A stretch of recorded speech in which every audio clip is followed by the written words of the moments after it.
Bună, dragilor, și bine ați venit la o nouă citire. Dacă titlul te-a atras, înseamnă că ai aici cu siguranță un mesaj pentru tine. Îți mulțumesc pentru că mă urmărești, îți mulțumesc pentru că mi-ești alături. Dacă vrei și tu astfel de citire, te invit oricând, cu drag, doar pe aplicația de tarot și astrologie Cristina Zurba, disponibilă atât pe iPhone cât și pe Android.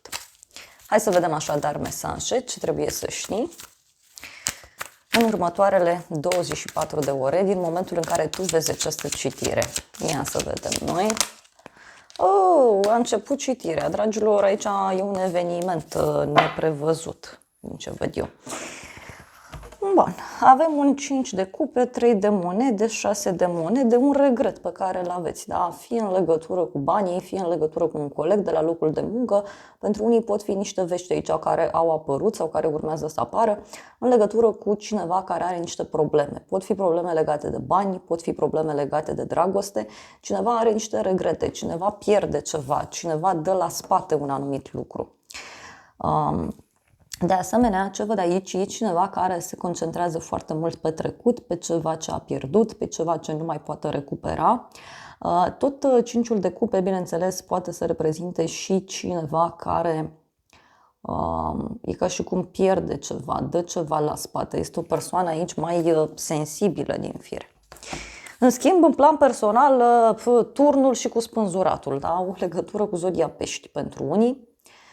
Un eveniment brusc, neprevăzut, da? Care, știu eu, are legătură cu o persoană care suferă, nu știu, cineva suferă, cineva e pus la colț, cineva e pedepsit. Pentru unii poate să fie o ceartă, poate să fie un conflict mare, poate, știu eu, ați auzit de așa ceva, poate în jurul vostru. Dar ce mai văd eu, bineînțeles, și în plan personal, e o deblocare bruscă care mi-apare. E o deblocare bruscă care, uite, poate avea legătură cu un sacrificiu a unei persoane, e o deblocare bruscă care poate avea legătură și cu o pauză într-o relație, o suferință a cuiva. Este clar aici un eveniment care aduce un blocaj, un sacrificiu. Poate să fie și o persoană sensibilă din jurul tău care ți-a dat niște vești sau care urmează să-ți dea niște vești. Hai să vedem turnul ce spune. Nebunul, da? Cineva care a luat o raznă în jurul tău sau o persoană care pur și simplu parcă n-are limite. Cineva care are foarte mult curaj, dar care este pregătit să rupă tot, să se aventureze undeva anume. Dar uite, e cineva foarte supărat, foarte trist.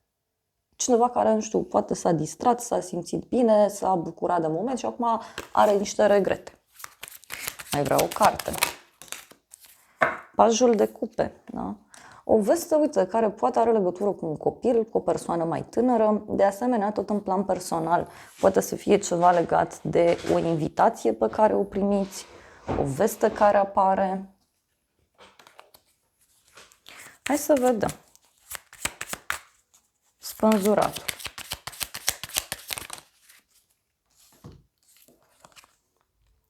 Șase de spade, 4 de cupe. O persoană supărată care e nevoită să facă un drum. Sau o persoană de la drum care este plictisită, obosită, care refuză ceva anume.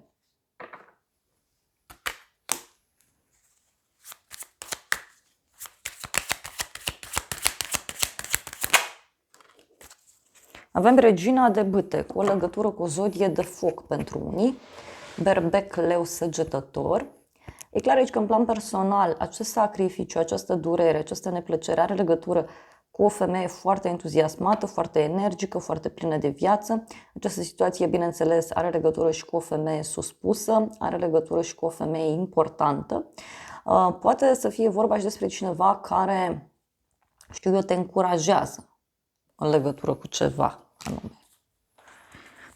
Mai vreau o carte.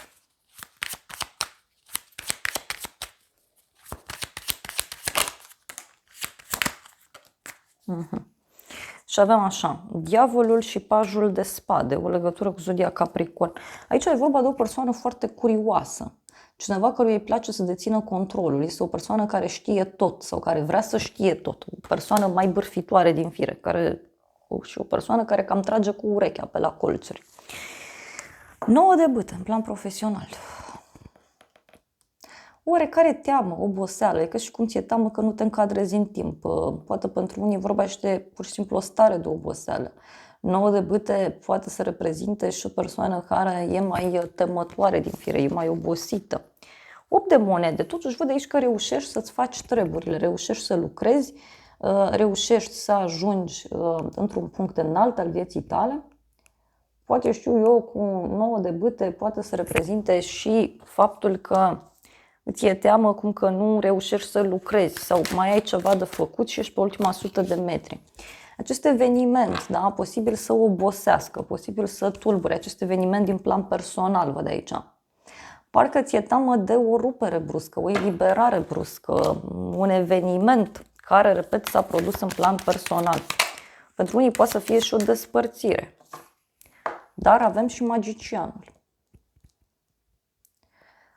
Poate e un moment în care anumite secrete ies la suprafață, minciunile cuiva nu mai funcționează.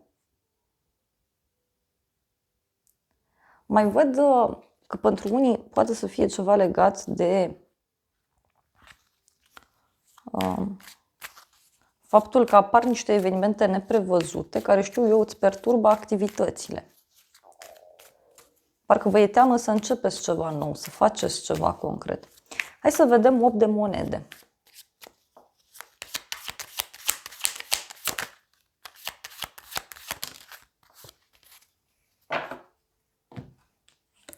Marele preot 3 de spade, o legătură cu zodia Taur.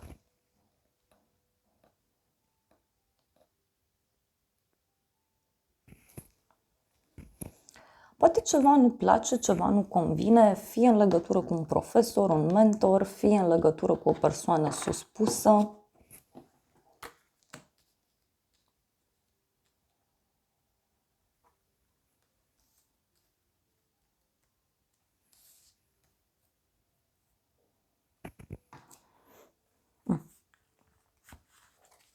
Mai vreau o carte.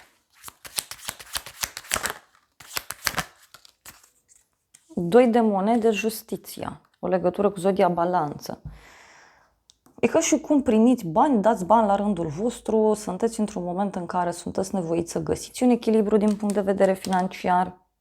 Poate unii chiar așteptați un răspuns important legat de zona profesională și acesta vine și este pozitiv.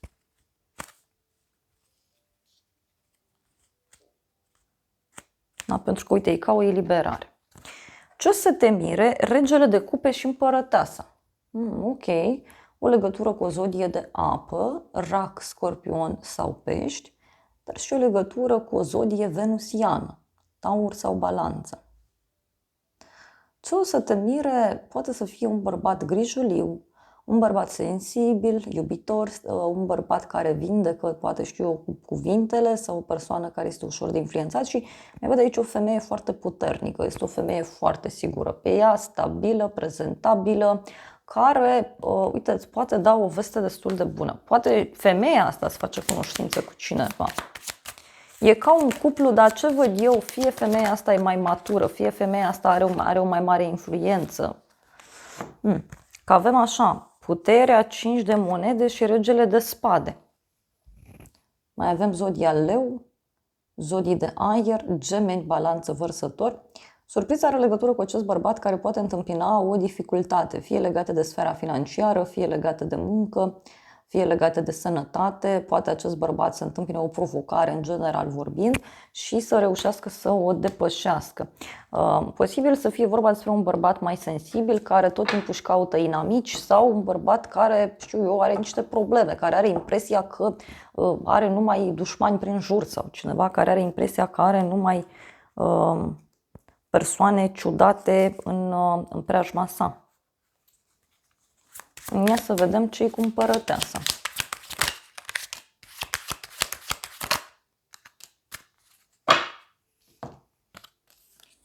Regina de spade, 9 de monede, din nou zodii de aer.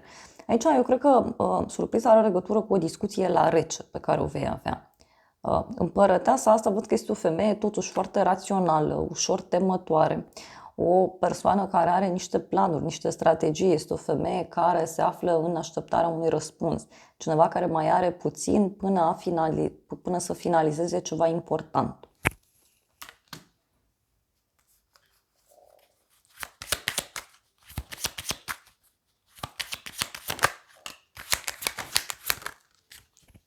Wow, ce surpriză! 7 de bâte, temperanța, o legătură cu un săgetător. Surpriza poate avea legătură cu o confruntare între persoanele astea două. De asemenea, surpriza poate avea legătură și cu faptul că cineva reușește să găsească un echilibru, cineva dă dovadă de curaj, cineva reușește să se vindece. Dar, repet, tot văd aici un regret legat de un rege de monede, un rege al banilor. Poate e vorba și de un bărbat care cândva a avut bani sau cândva a fost stabil financiar și acum nu mai este. Ce mai simt aici foarte intens e că surpriza poate avea legătură și cu partea asta de sănătate, da? Fie a unei persoane apropiate, fie a ta. 3 de monede. Poate surpriza să aibă legătură și cu un grup mai mic de la locul de muncă, o activitate într-un grup mai mic și multă teamă, mi apare. Bun, hai să vedem ce spune acest tarot. Da? Care e surpriza aici? O speranță a unui prieten, a unei persoane fidele, a unei persoane sincere și avem aici norocul. Da? Surpriza are legătură poate chiar cu un noroc pe care tu îl ai, un noroc financiar. Dar, repet, este un noroc care are legătură și cu un sacrificiu a cuiva sau un noroc care are legătură cu o persoană complicată.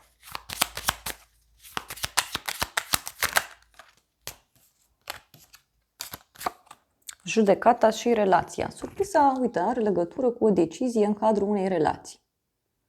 O decizie importantă. Poate o veste legată și de partea de legi, o hotărâre a cuiva. Doar că, uite, văd o femeie ușor supărată.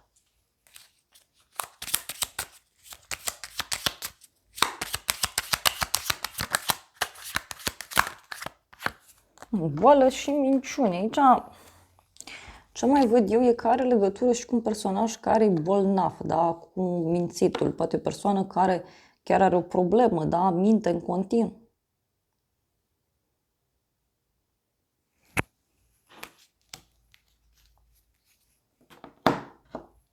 Hai să vedem ce spune și acest tarot. Da, motanul se pare că e mai liniștit, e foarte somnoros.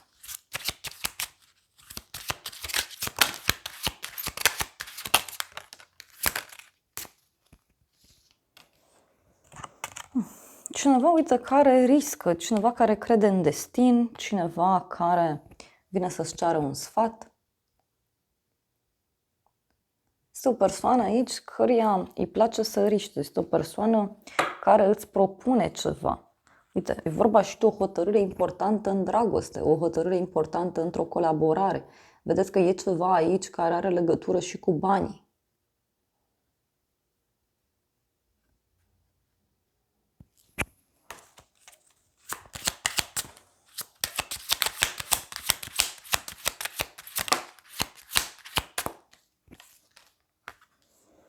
Deci un sacrificiu. Surpriza, cineva care face un sacrificiu.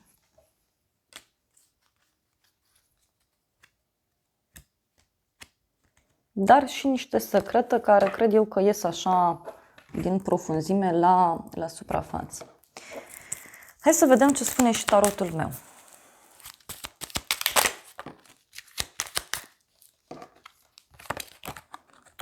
Boală și persoană vicleană.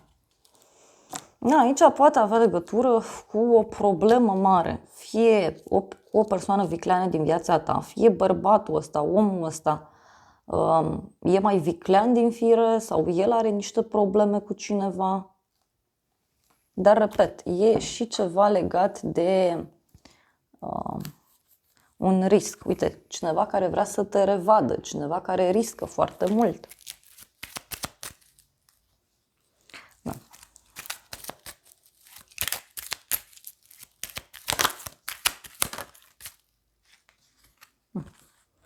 O schimbare bruscă, un cadou și o veste onorabilă. Deci surpriza are legătură cu acest cuplu, care are parte de niște schimbări. Să vedem oracolul ce spune. Avem un bărbat cu părul deschis la culoare, un bărbat sincer, da? Și mai avem aici cineva care se află într-o relație deschisă sau cineva care își dorește o relație deschisă, fără prea multe angajamente, fără prea multe implicații. Și avem aici un triunghi, da? Un triunghi amoros sau cineva care are de luat o decizie.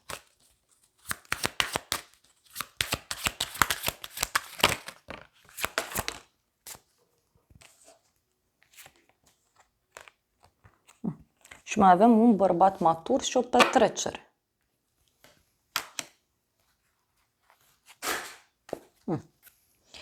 Hai să vedem și ce spune oracolul meu. Da, Mutanul dă tot de pe masă jos, că știți, de ce asta se aude.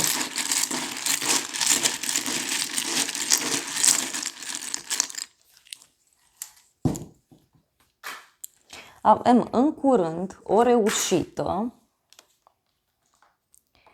inițiala Q, o surpriză, blond sau blondă, inițiala B, te vorbește cineva de bine, luna mai, cifra 5, zodia Taur, zodia Gemeni, avem nu, deci un refuz, sau cineva care zice nu, luna noiembrie, numărul 11, zodia Scorpion, zodia Săgetător, o veste de final definitiv, o idee bună, deschidere. Deci aici, din ce văd eu, e vorba de cineva care evită o schimbare, da? Cineva care evită să schimbe ceva. Dar până la urmă îi vine o idee sau până la urmă acceptă. Pentru că avem aici așa o curiozitate plăcută, zodia Săgetător. Iar apoi avem planeta Neptun, zodia Pești, cu mesajul lacrimi. Deci o persoană curioasă care află ceva, ceva ce o sensibilizează sau îl sensibilizează. Iar apoi avem conversație, culoarea albastru. Interesant. Hai să vedem, mai vreau un mesaj din acest pachet. Da. Deci aici e clar o conversație în cadrul căreia tu vei afla un secret, da? Vei afla o informație extrem de prețioasă pentru tine. Și, repet, uite, are legătură și cu o persoană vicleană. Na, dragilor, acestea au fost previziunile de această dată. Noi vă mulțumim pentru prezență, vă îmbrățișăm cu drag, sperăm din suflet să vă fie de folos informațiile și să ne revedem cu bine și data viitoare. Noi vă dorim să aveți parte de o zi sau de o seară cât mai frumoasă.